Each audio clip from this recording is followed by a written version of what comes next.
Hey, what's going on, everybody? Island Card Collector here. You can see that I'm decked out in my Cincinnati Reds gear, and this video is a belated video response VR video to Sammy Thunder for his 3,000 subscribers. He did have a giveaway a few days ago. I did miss that, so I guess you could say I'm a little bit on island time here. But Sammy, congratulations, well deserved. I really enjoy your channel.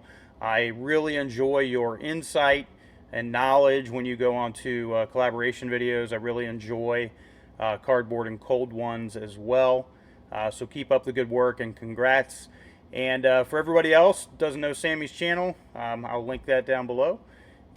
So without any further ado, Sammy did ask to see our oddball cards or oddball items that we may have in our collection, things that normally we wouldn't show. So I thought this was a really great idea for a video topic, so I thought I'd go ahead and make this video. I'm going to go back in time and show a few items as we get into it here. So we're going to start off with 1991. This is a playing card set, so you could say technically not baseball cards. This is from the U.S. Playing Card Company, which is based in Cincinnati, Ohio. And I want to show, it's just a regular playing card deck, nice laminated cards. But you can see I've stacked the deck. And we've got Paul O'Neill, 2 of clubs. Barry Larkin as the 6 of clubs. Chris Sabo, who was a hot rookie at the time and a decent player in his own right. The Goggles, as we know him in Cincinnati.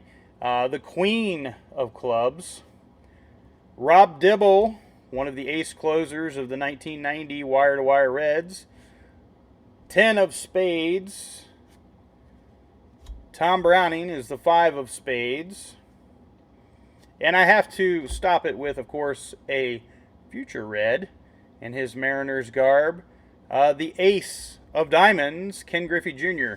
You did notice there are quite a few Reds cards in this deck. And that may be because U.S. Playing Card Company is based in Cincinnati and they were playing hometown favorites when they released this set. So anyway, just a fun little inexpensive card deck that you can pick up. In my house, when we play cards, we use these old baseball decks because it's kind of fun for me anyway. All right, we're going to go back in time. And I actually went to a card show today. And George Foster was there. He was the 1977 National League MVP, had a phenomenal year that year. Prior to that, he was the slugging power behind the Cincinnati Reds, Big Red Machine World Series champions of 1975 and 1976. So I'm going to show a few oddball pieces here. Well, we'll call it oddball. Kellogg's 1980. These are 3D Superstars cards. I do love these cards. I've got a lot of them.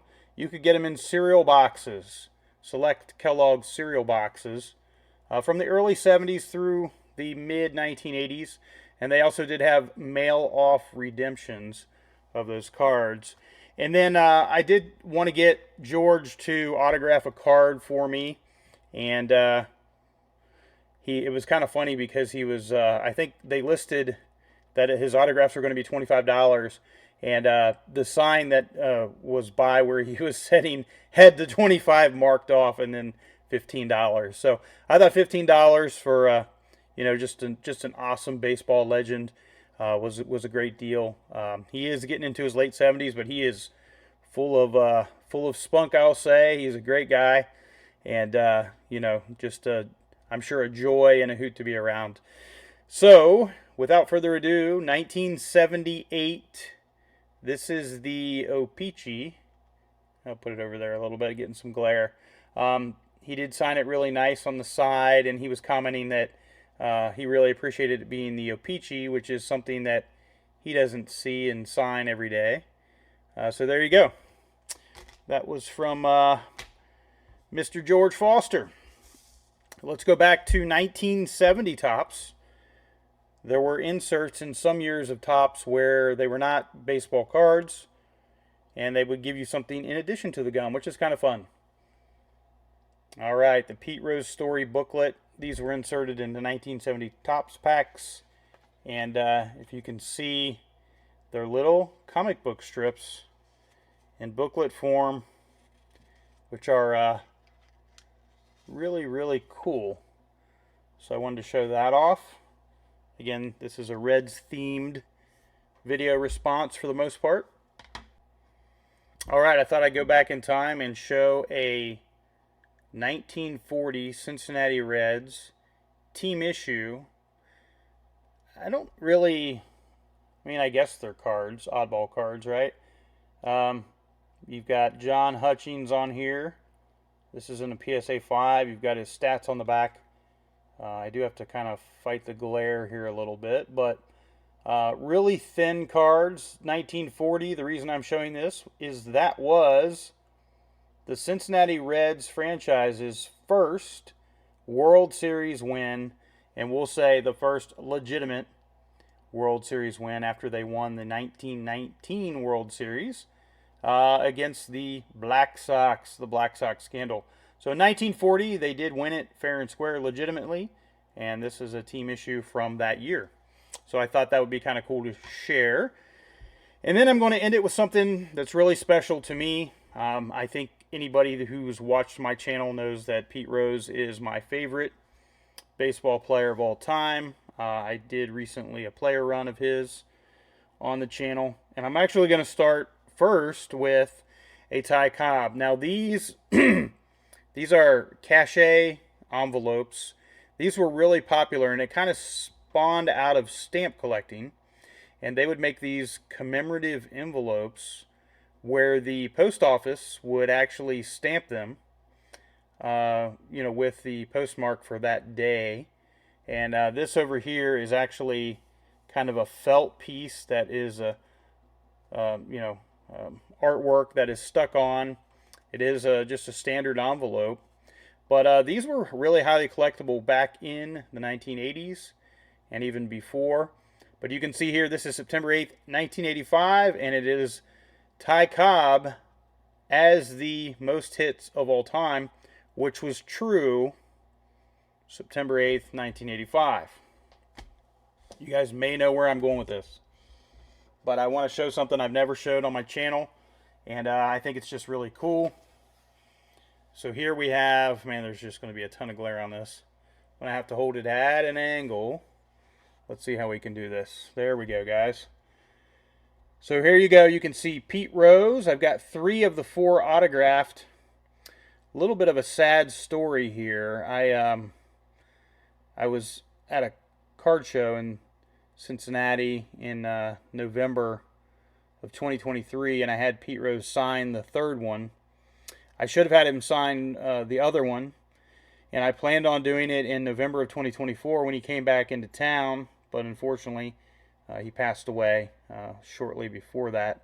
So one of these will go unsigned, but you can see one of these is for hit 4191, September 8th, where he was tying Ty Cobb.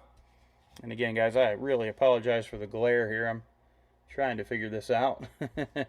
Then you can see hit 4192, September 11, 1985, when he was back in Riverfront Stadium.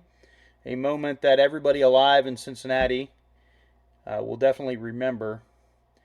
And then he went on, obviously, 4193, 4194, 4195, on to 4,256 career hits. And then the one I thought was the most interesting is down here, and it is dated, I believe, August 24th, 1989, and that's where Commissioner A. Bartlett Giamatti gave Pete his lifetime ban for gambling on baseball. I know that he is a very controversial figure for a lot of people, but still beloved in his hometown of Cincinnati. And in fact, on May 14th, there is Pete Rose Day at the ballpark, and I will be there celebrating. I also wanted to mention, I want to show one final item for this quick video. I did go to the Pete Rose memorial service that they had his family put on at the ballpark, and I thought that was just such a nice event, and it was free and open to the public, and everybody that attended the visitation service for Pete Rose was able to get one of these kind of commemorative little cards. And I'm going to read the back of it as I hold this up. And as we end this video, you can see the visitation was on November 10th. He died on September 30th, 2024. Pete said during his 2016 Reds Hall of Fame induction, "All the years I played, you motivated me because I was raised on the same water and the same food you guys were raised on. I know the traditions of Cincinnati baseball. I know how you want to win. I know how you want the players to play hard. You didn't know, but every night I went out there, you motivated me to play hard. You motivated me to get those base hits. And I just happened to have a bunch of great teammates who felt the same way about the game as I did. You never realized that all those years you motivated me to play the way I did. I wasn't diving for me. I was diving for you. I was hitting for you. I was trying to score runs for you. Ever the hustler, ever the competitor. Rest in peace, Pete Rose." And again, Sammy, congrats on 3,000 subs. That's all for today. Thanks, everybody.